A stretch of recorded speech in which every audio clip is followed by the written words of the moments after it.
Hi everyone, it's Mike here from Active Training World. I can just start out by saying we're back. Events are back on and running again. After the November lockdown, it is great to be able to get out there and actually start delivering events again.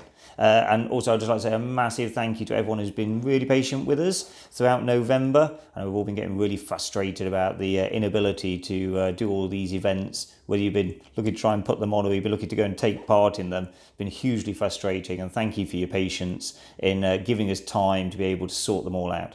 Anyway, first event is going to be taking place this weekend, and it is the Herts Remembrance Run, happening on December the 6th, this Sunday. Now we're incorporating within that the Herts Fast 5 and 10k, which also was originally planned for this weekend. Now what we're doing with this is we're going to break it up into separate 5k and 10k races. So all of the 5ks are going to start together. Okay, no matter whether you entered the Remembrance Runs or you entered the Fast 5k, you will all be starting together.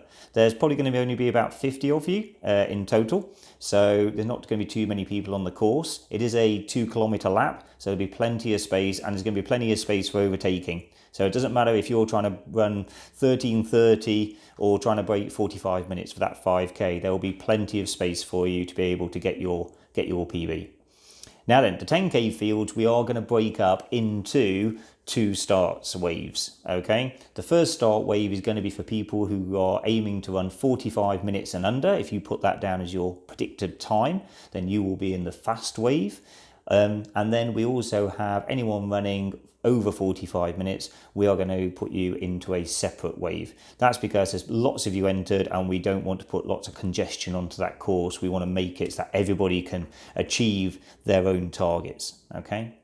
So the timings, okay, for the day is going to be a 9 o'clock start for the 5Ks. Okay, so that's a 9 o'clock start for the 5Ks. The fast 10Ks for people running 45 minutes and under are going to be starting at 10 o'clock. Then we've got the 2K fun runs taking place at 11 o'clock. And then finally at 12 o'clock, we will have the open 10K for all other people running over 45 minutes. All right.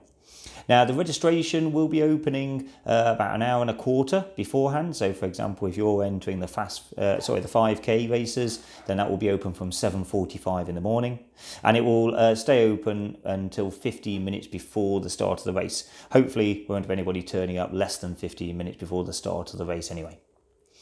We will be putting a start list online on Thursday, so you can go in there and check, just in case you can't remember what it was that you entered, what predicted time, and you'll be able to see which wave you will be starting in. Okay, that will be up from Thursday onwards.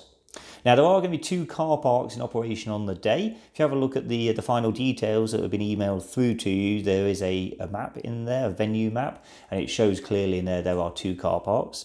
We have an experienced car parking team operating on the day, so they will be identifying which car park to put you in. It's not based on anything special, it's purely based on a logistical way of filling up those car parks. So please do follow the instructions from the car park marshals.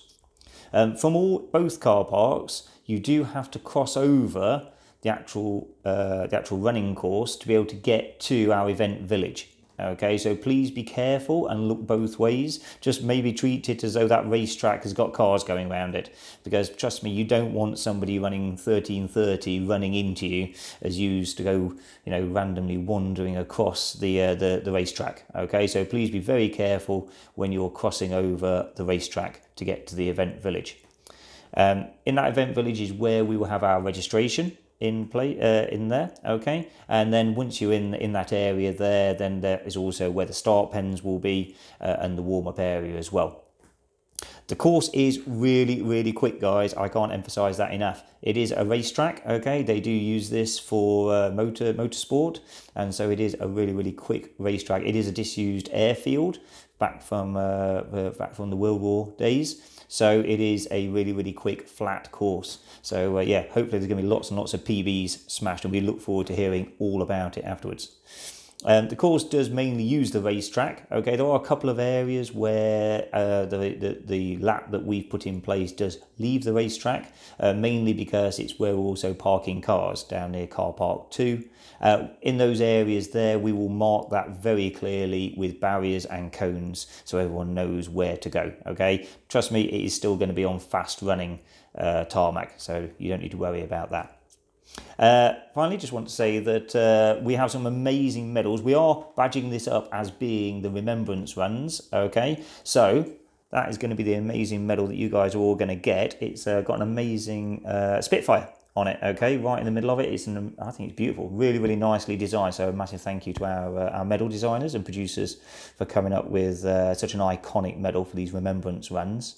I know some of you did enter this as the Fast 5 and 10K. So if at the finish line, if you entered the Fast 5 and 10 and you don't want a Remembrance medal, you would rather have a Fast 5 and 10 instead, then we'll take some of those with us, okay? And if you really insist, then you can have one of those. Personally, I think these Remembrance Run medals are absolutely superb. I'd take one of those every day. And finally, just final thing to say, you can't have a briefing these days without mentioning the word COVID, can you? So just a quick little brief bit on that. Obviously, we are now in a tiered system, or will be operating in the tiered restrictions, and we are going to be delivering this event in Hertfordshire, which is a tier 2. If you live in a tier 3 place, then you are not allowed to attend this event, okay? And you will have been sent information in the with the race brief, with the final race details, which gives you options along with our COVID guarantee as to what you can do instead, offering you other races that you could attend later in the year, or failing that, getting a refund. Okay, but I'm afraid we do have to still comply with the COVID restrictions which are in place. So if you live in a tier 3 environment, I'm sorry, you're going to have to miss out on this one. Other than that, we are good to go. It goes without saying that if you come down with any of the symptoms of COVID, please do not turn up to the event, okay? Don't mean to sound horrible, but we all know the rules. We must comply with them. Please do take social distancing seriously on the day. It's a big wide open space for the pre-start area where we'll have the start pens, and we will obviously be complying with the start procedures that we've been using ever since COVID came around, with our Formula 1 grid style start, and where we're starting 6 people at a time. So in small groups going off, spreads people out on the circuit, and it means that you don't get big groups all running around together. Okay, that's it, I think, and really looking forward to getting out there and delivering events again. So, guys, look forward to seeing you on Sunday. Take care and safe training.